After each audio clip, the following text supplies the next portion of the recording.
Hello dear students, welcome to GDC.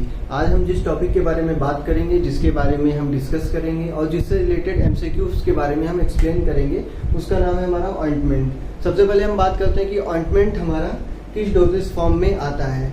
तो हम बात करेंगे सेमी सॉलिड की। अब बात होती है कि सेमी सॉलिड्स हमारे क्या होते हैं। तो जब भी हम किसी मैटर की बात करते हैं तो कोई भी मैटर होता है वो या होगा मेनली हमारा सॉलिड या लिक्विड या गैसियस, इन तीन फॉर्म में वो मेनली एग्जिस्ट करता है। बट एक हमारी और स्टेज होती है सेमी सॉलिड। सेमी सॉलिड में हमारा क्या होता है, जो भी हमारा मटेरियल है वो ना तो कम्प्लीटली वो सॉलिड फॉर्म में रहेगा और ना ही वो कम्प्लीटली लिक्विड फॉर्म में रहेगा। उसमें हमारा क्या होता है कि वो उसको हम जिस भी शेप में चाहे उसमें हम मोल्ड कर सकते हैं। देन हम बात करते हैं सेमी सॉलिड की। सेमी सॉलिड में हमारा जो आता है मेन जो हमारी डोजेस फॉर्म आती है वो हमारा है पेस्ट है, जेल, ऑइंटमेंट, जेली। ठीक है, ये सारे हमारे क्या आते हैं, ointment semi solid doses form में आते हैं। फिर हम बात करेंगे पेस्ट की। पेस्ट में क्या होता है, हमारे insoluble high concentration of insoluble ingredient in a semi solid media. Example के लिए आप देखते होंगे डेली यूज में आप कोलगेट कर रहे हैं, वो सबसे बड़ा एग्जाम्पल है हमारा पेस्ट का। ठीक, क्योंकि उसको हम क्या है, उसमें क्या है, जितने भी हमारे इनसॉल्युबल उसमें सॉलिड मटेरियल एक यूनिफॉर्मली डिस्ट्रीब्यूट है बहुत हाई अमाउंट में। और वो मेनली क्या है, एब्रेसिव इन नेचर है। एब्रेसिव इन नेचर है मतलब क्या है, जो हमारे टीथ है उस पर क्या करेगा, abrasive in nature abrasion cause करेगा, जिसकी वजह से क्या होगा, जो प्लाक है उसका रिमूवल कराएगा, जो भी दांतों में पीलापन है, ये सारी चीजें। तो वह हमारा क्या है, पेस्ट। फिर उसके बाद आता है जेल। जेल और जेली।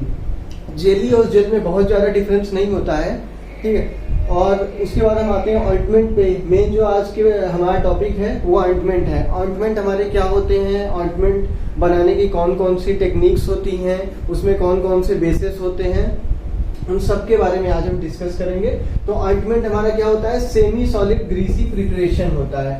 ठीक, सेमी सॉलिड ग्रीसी प्रिपरेशन होता है जिसमें हमारा मेडिकामेंट क्या होता है, डिस्ट्रीब्यूटेड रहता है। उसमें हमारा मेडिकामेंट, फॉर एग्जांपल के लिए ये हमारा कोई ऑइंटमेंट मीडिया है, इसमें क्या है, जगह जगह हमारा पूरा ये ड्रग उसमें डिस्ट्रीब्यूटेड है। अब हम बात करते हैं, अगर ये हमारा ऑइंटमेंट है, इसमें दो चीजें होंगी।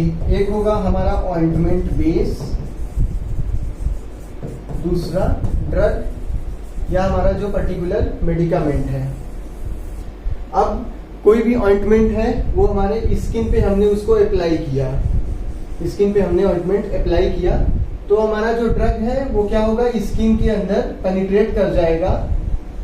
और ऑइंटमेंट क्या है, हमारा स्किन के सरफेस पे टॉपिकली ही रहना चाहिए। ऑइंटमेंट का जो बेस है वो हमारा एब्जॉर्ब नहीं होना चाहिए। ये हमारे आइडियल जो ऑइंटमेंट है उसकी प्रॉपर्टी है, और ये होना भी चाहिए जितने भी हमारे, क्योंकि जो हमारा नेसेसरी है ड्रग वही एब्जॉर्ब होना चाहिए, स्किन में वही पेनिट्रेट करना चाहिए। तो जैसे हम एग्जांपल के लिए देखते हैं, अगर लिक्विड मीडिया है तो हम क्या बात करते हैं, व्हीकल, होती सारी वही चीजें हैं। हमारा जो ये ऑइंटमेंट बेस है, जैसे टेबलेट में हम क्या बात करते हैं, एक्सीपिएंट की। एक्सीपिएंट उसमें हमारे कौन से आ गए, बाइंडर आ गया, ग्लाइडेंट आ गया, लुब्रिकेंट है, कलरिंग एजेंट है, ये सारे हमारे क्या हैं, टेबलेट्स में सॉलिड डोजेस फॉर्म में आ रहे हैं। लिक्विड में हम क्या बात करेंगे, जो हमारा पेरेंट्रल्स है लिक्विड डोजेस फॉर्म, उसमें क्या हम टर्म यूज करते हैं, व्हीकल यूज करते हैं, जिसके साथ हमारी ड्रग फ्लो कर रही है, इंजेक्ट करते हैं। इसमें हम मेनली क्या, स्टीराइल वाटर, ठीक, ये हमारा मोस्ट वाइडली यूज किया जाता है एज ए व्हीकल। उसी तरह हम यहाँ पे ऑइंटमेंट की जब बात करते हैं तो वहां पे हम टर्म यूज करते हैं ointment base. Ointment base according to their nature, ठीक है, अकॉर्डिंग टू देयर सॉल्युबिलिटी, कि वो किस टाइप के मटेरियल को सॉल्युबल कर रहे हैं, इन चीजों के आधार पे उसको हम चार भागों में, चार पार्ट्स में डिवाइड करते हैं। पहला आता है हमारा ओलियोजिनस बेस, दूसरा एब्जॉर्प्शन बेस, तीसरा वाटर रिमूवल बेस और लास्ट में वाटर सॉल्युबल बेस। जो हमारा ओलियोजिनस बेस है, इसमें हम कौन कौन से यूज करते हैं बेस, एज ए बेस हम कौन कौन से इंग्रेडिएंट का यूज करते हैं, तो उसमें हमारे तीन बेस मेनली यूज होते हैं। पहला है हमारा लिक्विड पैराफिन, दूसरा सॉलिड पैराफिन, उसके बाद सॉफ्ट पैराफिन। सॉफ्ट पैराफिन को ही हम पेट्रोलेटम भी बोलते हैं। इतनी चीजें कंफर्म हुई। हमारा कौन कौन सा बेस है। पहला है हमारा ओलिजिनस बेस। ओलिजिनस बेस में हमारे कौन कौन से बेस आते हैं, ये चीजें बहुत इंपॉर्टेंट है कि ओलिजिनस में हमारे कौन कौन से आते हैं। तो तीन ही आते हैं, सॉलिड हमारा क्या है, पैराफिन, लिक्विड पैराफिन और सॉफ्ट पैराफिन। फिर उसके बाद सॉलिड या फिर हार्ड पैराफिन। फिर उसके बाद हम बात करते हैं एब्जॉर्प्शन बेस की। एब्जॉर्प्शन बेस में जो हमारे तीन आते हैं वो हमारे आते हैं वूल फैट, बीजवैक्स और हाइड्रस वूल। एब्जॉर्प्शन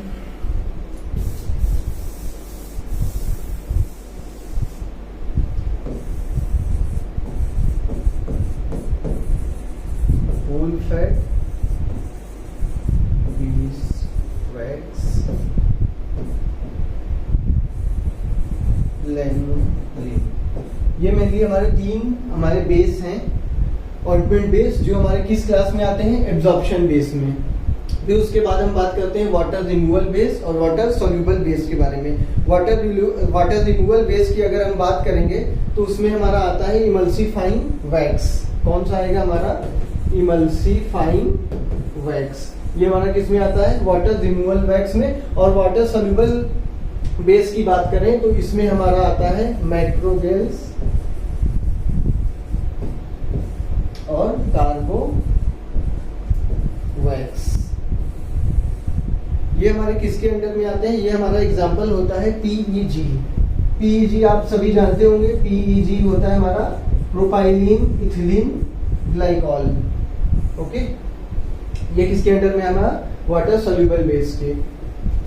अब हमने डिस्कस कर लिया कि कितने टाइप के हमारे बेस हैं।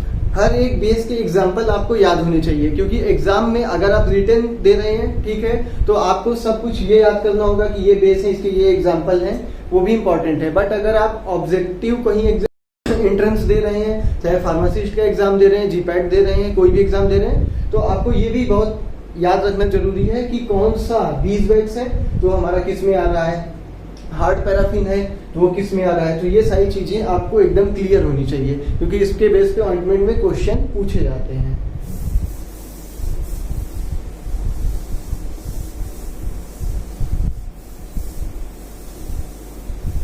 ओके स्टूडेंट्स, अब हम बात करेंगे ऑइंटमेंट्स की बनाने की टेक्निक्स क्या क्या होती है, कौन कौन से हमारे मेथड्स होते हैं जिसके थ्रू हम ऑइंटमेंट की प्रिपरेशन करते हैं, चाहे कमर्शियल स्केल पे, लार्ज वॉल्यूम में, या फिर चाहे स्मॉल स्केल पे। ओके, सबसे पहला fusion method.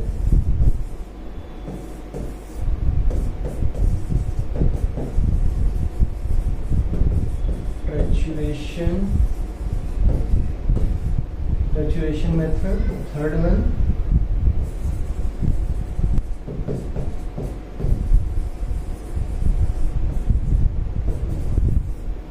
Third one, chemical method. Last, dilution method. ये चार हमारे मेथड हैं जिसके थ्रू ऑइंटमेंट की प्रिपरेशन की जाती है। और जो मोस्ट वाइडली यूज किया जाता है, सबसे ज्यादा हमारा यूज आता है, हमारा क्वेश्चन पूछा जाता है कि मोस्ट वाइडली कौन सा ऑइंटमेंट, कौन से मेथड है जो ऑइंटमेंट बनाने में यूज किया जाता है, तो उसमें हमारा करेक्ट आंसर है फ्यूजन मेथड। अब हम डिस्कस करेंगे फ्यूजन मेथड के बारे में कि फ्यूजन मेथड हमारा होता क्या है। तो स्टूडेंट्स, अब हम बात करेंगे फ्यूजन मेथड की। तो हम सपोज करते हैं हमारे चार इंग्रेडिएंट हैं ABCD। एक का टेम्परेचर हमारा है 90 डिग्री सेंटीग्रेड, किसी का 70, किसी का 50, एक का है 30 डिग्री सेंटीग्रेड। ओके, बहुत ध्यान से समझिएगा। फ्यूजन मेथड में क्या करें, एक मान लीजिए ये हमारा क्या है, बर्तन है, ठीक है, हमारा जिसमें हम बना रहे हैं ऑइंटमेंट की। तो सबसे पहले हम क्या करेंगे, टेम्परेचर एकदम मैक्सिमम कर देंगे। मैक्सिमम जो हमारे जिस भी इंग्रेडिएंट की मेल्टिंग पॉइंट जो है, मेल्टिंग पॉइंट वो मैक्सिमम है, उस पे हम क्या करेंगे, सबसे पहले उसको हम डालेंगे इसमें, ठीक है। उसके बाद हीट करेंगे, कब, 90 डिग्री हम हीट करेंगे। उसके बाद इसको क्या कर रहे हैं, मिक्स कर रहे हैं। फिर उसके बाद हम क्या कितने पे ले आएंगे, फिर लाएंगे हम 70 डिग्री पे। 70 डिग्री किए, फिर हमने बी को, जो हमारा इंग्रेडिएंट बी है, उसको डाला इसमें हमने। फिर हम डालेंगे इंग्रेडिएंट सी, जो भी हमारा इंग्रेडिएंट है, हमने एज एन एग्जांपल नाम ले लिया ABCD। तो इसका टेम्परेचर 50 पे है, अब हम कितना टेम्परेचर करेंगे 50 डिग्री, और कंटिन्यू हम मिक्स कर रहे हैं। बहुत ध्यान देने वाली चीज है, कंटिन्यू मिक्स करते रहना है। जैसे हमने 90 पे टेम्परेचर रखा है, कंटिन्यू हम स्टीयरिंग कर रहे हैं ग्लास रॉड से या फिर जो भी हमारा इंस्ट्रूमेंट है उससे मिक्सिंग हो रही है प्रॉपरली। फिर उसके बाद 30 डिग्री जो सबसे हमारा लास्ट में है, 30 डिग्री सेंटीग्रेड। तो क्या होगा, अब एक क्वेश्चन ये उठता है कि सर 90 डिग्री भी हम कर सकते थे, सारे इंग्रेडिएंट जो ये 30 है इसको भी हम 90 पे ही कर देते तो हमारा टाइम बच जाता। बट यहाँ पे क्या होता है, जो भी हमारा इंग्रेडिएंट है जो 30 डिग्री है, सपोज हम इसको 90 डिग्री और जो 50 है इसको भी हम 90 डिग्री सबको एक साथ कर देते हैं, तो होता क्या, उसका मेल्टिंग पॉइंट है 30 और हम उसको मिक्स कर रहे थे कितने डिग्री पे, 90 डिग्री पे। तो होता क्या, इसका डिग्रेडेशन हो जाता है, केमिकल जो नेचर है वो अल्टर हो सकता था, इसकी प्रॉपर्टी लूज हो सकती थी, जो भी इसकी ड्रग प्रॉपर्टी है वो इसको खो सकता था। इसीलिए फ्यूजन मेथड में क्या होता है, 90, 70, 50, 30 अकॉर्डिंग टू टेम्परेचर, जो भी हमारा इंग्रेडिएंट है उसका जो भी तापमान है, जो भी मेल्टिंग पॉइंट है, जिस मेल्टिंग पॉइंट पे वो पिघल रहा है उसी मेल्टिंग पॉइंट पे ही उसको मिक्स करना है बाकी जो भी इंग्रेडिएंट है उसके साथ। हाँ, टाइम कंज्यूमिंग है ये, ठीक। अब हम बात करते हैं नेक्स्ट मेथड की, जो है हमारा ट्रैचुरेशन मेथड। ट्रैचुरेशन आप जानते ही होंगे, आप सभी ने लैब में देखा होगा, मोटार पिस्टल उसी में घुमाते हैं, खिटिर खिटिर घुमा रहे हैं, ठीक है। एग्जाम्पल के लिए आपने बनाया होगा, कोई भी कोगनोसी में बना रहे होंगे या फिर सुटिक्स लैब में आप बनाते हैं ऑइंटमेंट, आपने बनाया जरूर होगा। उसमें हम क्या करते हैं, ऑइंटमेंट में हमने जो अपना इंग्रेडिएंट लिया है, सपोज ये आपका मोर्टाल हो गया और ये पिस्टल है। अब जो हमारा इंग्रेडिएंट है उसको हमने इसमें ऐड किया और एक हम व्हीकल लेते हैं, ओके। व्हीकल जो भी लिया हमने, सपोज हमने वाटर लिया है व्हीकल या फिर अदर देन वाटर, हमने कोई भी व्हीकल ले लिया है और उसके साथ हम ट्रैचुरेट कर रहे हैं, मिक्स कर रहे हैं। तो इस जो ट्रैचुरेशन मेथड है इसका सबसे बड़ा बेनिफिट है, ड्यूरिंग मिक्सिंग ही साइज रिडक्शन भी हो जाता है। हम मिक्स कर रहे हैं, कंटिन्यूसली मिक्स कर रहे हैं, इंग्रेडिएंट हमने ए डाला, बी डाला, देन सी डाला, मिक्सिंग करते करते उसके बाद हम क्या देखते हैं, ड्यूरिंग मिक्सिंग ही हमारी क्या हो रही है, साइज रिडक्शन। तो ये बेनिफिट है, प्लस पॉइंट है इस ट्रैचुरेशन मेथड का। अब बात करते हैं थर्ड की, केमिकल मेथड। केमिकल मेथड हमारा मेनली किस केस में यूज किया जाता है, आयोडीन के केस में। किस केस में, आयोडीन के। पोविडोन आयोडीन बेस्ट एस्ट्रिंजेंट है, एंटी माइक्रोबियल एजेंट, कहीं भी आपका कटा है, जला है, फोड़े फुंसी, उन सब जगह मेनली यूज किया जाता है पोविडोन आयोडीन ऑइंटमेंट। तो ये आयोडीन जो है ये ना तो डायरेक्ट वाटर में मिक्स होता है और ना ऑयल में। अब ये बड़ी समस्या है कि आयोडीन यहाँ ना हमारा वाटर में मिक्स हो रहा है ना ऑयल में मिक्स हो रहा है। तो इस कंडीशन में हम क्या करते हैं, आयोडीन को हम मिक्स करते हैं पोटेशियम आयोडाइड के साथ। आयोडीन हमारा मिक्स हुआ किसके साथ, पोटेशियम आयोडाइड के साथ मिक्स हुआ। जब हम आयोडीन को पोटेशियम आयोडाइड के साथ मिक्स कर देंगे तो ये उसमें सॉल्युबल है, ये पोटेशियम आयोडाइड में सॉल्युबल है, उसमें ये घुल जाएगा। उसके बाद हम क्या करेंगे, इसको ऑयल या वाटर जिस भी मीडिया में हमें इसको डिसॉल्व करना है उसमें हम इसको डिसॉल्व करेंगे। तो हमारा क्या बन जाएगा, पोविडोन आयोडीन ऑइंटमेंट। ये हमारा, इसका एग्जाम में क्वेश्चन पूछा जाता है कि मेनली जो केमिकल मेथड है वो कौन से ऑइंटमेंट के लिए हमारा यूज किया जाता है। तो ये मेनली यूज ही किया जाता है आयोडीन ऑइंटमेंट के लिए। फिर उसके बाद हम बात करते हैं लास्ट में डाइल्यूशन मेथड। डाइल्यूशन मेथड में क्या होता है, डाइल्यूशन मेथड में मेनली हम जो हमारा इंग्रेडिएंट है उसको हम क्या करते हैं, डाइल्यूट करते जाते हैं। फॉर एग्जांपल के लिए सिल्वर सल्फर डायाजीन हमारी ड्रग है जो कि बर्न के केस में यूज की जाती है, ठीक है। सिल्वर में क्या होता है, एंटी माइक्रोबियल प्रॉपर्टी होती है, इसलिए बर्न के केस में यूज किया जाता है। तो यहाँ पे क्या है, जो हमारा सिल्वर है ऑइंटमेंट फॉर्म में है, क्या है, ऑइंटमेंट फॉर्म में है।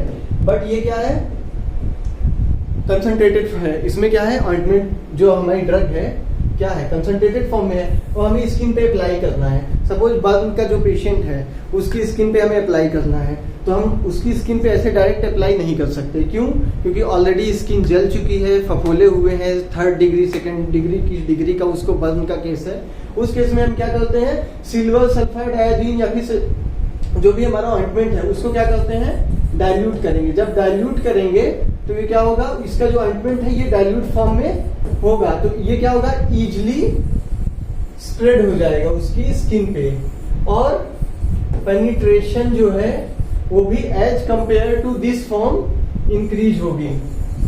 तो इस केस में हम डाइल्यूशन मेथड का यूज करते हैं। तो स्टूडेंट्स, हमने जो भी हमारे ये ऑइंटमेंट के मेथड्स हैं, चारों मेथड्स के बारे में हमने डिस्कस किया आज। फ्यूजन मेथड है, टैचुरेशन मेथड है, केमिकल मेथड है और डाइल्यूशन मेथड है। फिर इसके बाद हम अब बात करेंगे कि किसी भी ऑइंटमेंट बेस की क्या प्रॉपर्टी होनी चाहिए। ओके, जो भी ऑइंटमेंट हमारा बेस है उसकी क्या प्रॉपर्टी होनी चाहिए, तो ये मेनली हमारा डिपेंड करता है दो फैक्टर पे। ऑइंटमेंट की जो परमीबिलिटी होती है वो हमारे दो फैक्टर पे डिपेंड करती है। पहला फैक्टर हमारा क्या है, जो भी हमारा associated with drug, factor associated with drug. दूसरा हमारा फैक्टर एसोसिएटेड विद स्किन। अब ड्रग के फैक्टर्स के बारे में हम बात करते हैं कि कौन कौन से हमारे ड्रग के ऐसे फैक्टर्स हैं जो हमारे ड्रग की परमिएबिलिटी स्किन में क्या है उसको अफेक्ट कर रहे हैं। ओके, तो पहला हम बात कर रहे हैं कि ड्रग की जो सॉल्युबिलिटी। एग्जांपल के लिए हम लेते हैं कि कोई ड्रग हमारी ऐसी है जो पर्टिकुलर हमारे ऑइंटमेंट, कोई भी ऑइंटमेंट हम ले लेते हैं, मान लीजिए ऑइंटमेंट बेस है हमारा लैनोलिन है। अब हमारी जो सॉल्युबिलिटी है पर्टिकुलर ड्रग की उस लैनोलिन में है नहीं, और हमने मिक्स करके ऑइंटमेंट बना दिया है और हमने पेशेंट को दिया अप्लाई करने के लिए, उसकी सॉल्युबिलिटी नहीं है, तो वो जो हमारा ऑइंटमेंट है वो तो उससे अलग ही है, तो कोई उसका मतलब ही नहीं हुआ। तो ये हमारी जो ड्रग है पर्टिकुलर, सबसे पहले ये ऑइंटमेंट बेस में सॉल्युबल होनी चाहिए जो भी हमारी ड्रग है। उसके बाद अब हम बात करते हैं पार्टिकल साइज की। तो पार्टिकल साइज जो है वो बहुत ही फाइन होना चाहिए जो भी हमारी ऑइंटमेंट में है, फाइन, और सभी जितने भी हमारे पार्टिकल हैं सबका यूनिफॉर्म साइज होना चाहिए। पता चला कोई पार्टिकल हमारा 10 मिलीमीटर का निकल आया, कोई माइक्रोन में है, कोई नैनो में है, तो ये नहीं होना चाहिए। सारे पार्टिकल्स जो है हमारे यूनिफॉर्मली डिस्ट्रीब्यूट भी होने चाहिए, यूनिफॉर्मली उसका पार्टिकल साइज होना चाहिए, सभी के पार्टिकल साइज सेम होने चाहिए और फाइन होने चाहिए। अब एक बहुत अच्छा क्वेश्चन है कि फ्यूजन मेथड में हम जो मिक्सिंग होती है या फिर हमारी जो मिल होती है किस मिल का यूज करते हैं। ये कई बार क्वेश्चन पूछा गया है, जीपैट में भी आया और फार्मासिस्ट के लिए एग्जाम में आया है कि कौन सी जो हमारी मिल है वो यूज की जाती है किसमें, फ्यूजन मेथड में। तो उसमें हमारा आंसर है ट्रिपल रोलर मिल। ये ट्रिपल रोलर मिल हमारी फ्यूजन मेथड में यूज की जाती है, किसमें, ऑइंटमेंट के मिक्सिंग में हमारी यूज की जाती है। आपने टैबलेट में देखा होगा मिक्सिंग के लिए रोलर मिल, ये सब रॉ मटेरियल को फाइन बनाने के लिए रोलर मिल हमारी यूज की जाती है, और ऑइंटमेंट में क्या है हमारी ट्रिपल रोलर मिल यूज की जाती है। ओके, नेक्स्ट टॉपिक पे हमारे हैं। नेक्स्ट जो हमारा क्रिस्टल स्ट्रक्चर, जो भी हमारा ड्रग का स्ट्रक्चर है, ठीक है। जैसे एग्जांपल के लिए हम क्या लेते हैं, कोई भी हमारी ड्रग है, हम देखते हैं कि कई बार वो हमेशा वो आयन के फॉर्म में रहती है। आयन के फॉर्म में कैसे रहती है,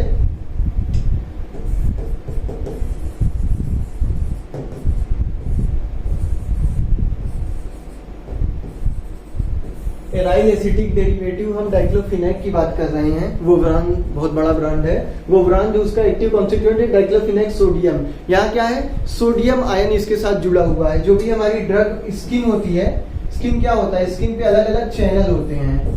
ओके, जितने भी चैनल्स होते हैं स्किन पे, आप ये देखेंगे कि कोई क्लोराइड आयन चैनल है, कोई पोटेशियम आयन चैनल है, कोई सोडियम आयन चैनल है। तो ये चैनल्स केवल जो आयंस हैं उसी फॉर्म में जो सब्सटेंस है उसी को ही जाने देंगे। ऐसे कोई भी आया, कोई भी ड्रग आ गई वो एब्जॉर्ब हो जाए, ऐसा नहीं होता कि यहाँ कुछ भी आया कुछ भी चला गया। ओके, तो यहाँ पे क्या है, डाइक्लोफिनेक, ये क्या होगा, अपने पार्ट्स में टूटेगा, ठीक, और उसके बाद क्या है, ये आयंस के फॉर्म में पेनिट्रेट करेगा। तो ये हमारा इंपॉर्टेंट फैक्टर है कि कोई भी हमारी जो ड्रग है वो हमारी आयंस के फॉर्म में ही स्किन को पेनिट्रेट करेगी। फिर आता है डिसोसिएशन कांस्टेंट। कोई भी ड्रग है हमारी, ऑइंटमेंट प्लस बेस, इसको हमने क्या किया, ऑइंटमेंट को स्किन पे अप्लाई किया। ऑइंटमेंट को जब हमने स्किन पे अप्लाई किया या फिर ड्रग जो है हमारी वो हमारी स्किन पे अप्लाई किया, तो उसके बाद जो ऑइंटमेंट बेस है और ड्रग हमारी क्या होगी, स्किन में पेनिट्रेट कर जाएगी। ड्रग हमारी स्किन में पेनिट्रेट कर जाएगी और जो ऑइंटमेंट बेस है वो डिसोसिएट हो जाना चाहिए, उसका डिसोसिएशन हो जाना चाहिए और वो सरफेस पे ही रहना चाहिए। तो ये सारी चीजें हमारा डिसोसिएशन कांस्टेंट में आता है कि उसका जो डिसोसिएशन है वो प्रॉपर्ली हो रहा है कि नहीं पता चला, या तो दोनों नहीं हो रहा है। अगर ये टूटेगा नहीं तो ये पेनिट्रेट नहीं करेगा, और अगर पता चला ये टूट ही नहीं रहा है तो कोई फार्माकोलॉजिकल एक्टिविटी आएगी नहीं। फार्माकोलॉजिकल एक्टिविटी नहीं आए तो उस ऑइंटमेंट का हमारा कोई मतलब ही नहीं है। उसके बाद हम बात करते हैं स्किन की। स्किन में हमारा क्या आता है, कॉन्टैक्ट, पेनिट्रेशन और परमिएबिलिटी। ये तीन हमारे फैक्टर हैं जो स्किन को अफेक्ट करते हैं, क्या, किसी भी ड्रग का हमारा जो पेनिट्रेशन है। अब बात करते हैं कॉन्टैक्ट की। तो कॉन्टैक्ट में सबसे पहले मान लीजिए ये हमारी स्किन की सरफेस है, कोई हमने ऑइंटमेंट लगाया, ऑइंटमेंट पता चला हमने सरफेस पे ऐसे ही लगा दिया, उठा के ऐसे ही रख दिया, तो उसका क्या है, एब्जॉर्प्शन प्रॉपर्ली होगा नहीं। कांटेक्ट उसका प्रॉपर्ली होना चाहिए हमारी जो भी स्किन से पर्टिकुलर हमारा जो भी ऑइंटमेंट है। और इसी से हम बात करते हैं कांटेक्ट एंगल की। कांटेक्ट एंगल की जब हम बात करते हैं तो बात होती है हमारी वेटिंग एजेंट की। जब भी हम वेटिंग एजेंट की हम बात करते हैं तो वहां पे हम कांटेक्ट एंगल के बारे में बात करते हैं, क्योंकि कांटेक्ट एंगल हमारा क्या होगा, जितना हमारा ये हमारा यहाँ पे क्या बना रहा है 90 डिग्री, और सपोज कोई ऐसी ड्रॉपलेट है जो हमारी ऐसे स्प्रेड है और थीटा यहाँ पे कितना है, ये लेस देन कितना है 90 डिग्री, सपोज ये 45 है, ये हमारा अप्रॉक्स वही 90 है, ये भी 90 ही है, सॉरी 90 नहीं, ये मोर देन 90, ये अप्रॉक्स मान लिया हमारा 110 है और ये 45 है। तो सबसे ज्यादा जो हमारा एब्जॉर्प्शन है, सबसे ज्यादा कांटेक्ट है किसमें है, 45 में है। क्यों है, क्योंकि यहाँ पे जो थीटा का एंगल बन रहा है, एंगल जो बन रहा है किसके, स्किन के सापेक्ष हम देख रहे हैं कि सबसे ज्यादा यहाँ पे कांटेक्ट जो है इसका है ए। सपोज हमारा ये ए है, ये बी है, ये सी है,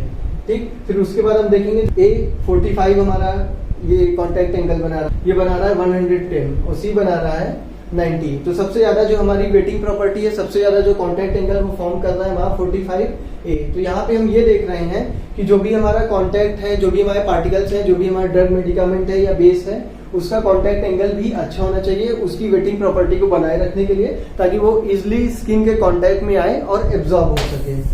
नेक्स्ट हम आते हैं पेनिट्रेशन पे।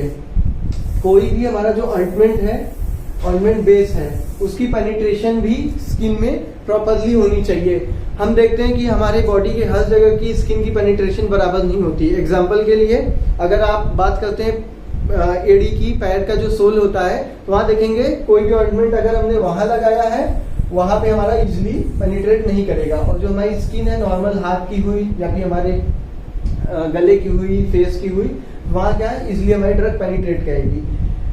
एक बहुत अच्छा क्वेश्चन ये है कि जो हमारा पेनिट्रेशन होता है स्किन में, वहां पे रेट लिमिटिंग फैक्टर हमारा, जो हमारी रेट लिमिटिंग है वो कौन सी लेयर करती है, स्किन की कौन सी लेयर लिमिटिंग फैक्टर काम करती है, उसमें आपका है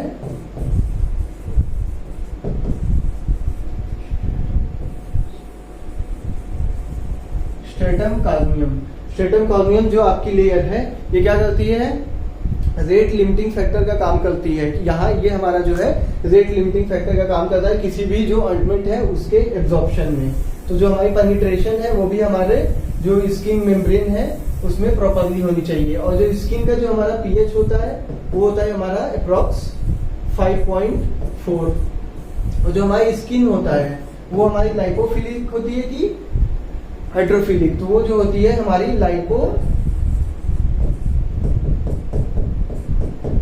लाइपोफिलिक इन नेचर होती है। लाइपोफिलिक इन नेचर होती है, क्यों होती है, क्योंकि जो हमारी स्किन होती है वो किससे मिलकर बनी होती है, फॉस्फोग्लिसराइड हुआ, फॉस्फोरस और प्रोटीन, इन सारी चीजों से मिलकर बनी होती है। जो प्रोटीन होती है, लिपिड होती है, फॉस्फोलिपिड से बनके बनी होती है। स्किन जो है हमारी फॉस्फोलिपिड से बनी होती है, फॉस्फोलिपिड की बाई लेयर, जो कि हमारे सिंगर और निकोलसन नाम के दो वैज्ञानिक ने ये मॉडल दिया था। तो इसकी वजह से ये लाइपोफिलिक इन नेचर होती है। तो कोई भी हमारी जो ऑइंटमेंट है उसमें लाइपोफिलिसिटी ये फैक्टर भी होना बहुत जरूरी है, तभी वो पेनिट्रेट कर पाएगा और परमिएबिलिटी उसकी होगी। तो हमने ये मेन जो भी हमारे फैक्ट्स हैं ऑइंटमेंट के बारे में वो सारे हमने डिस्कस कर लिए हैं।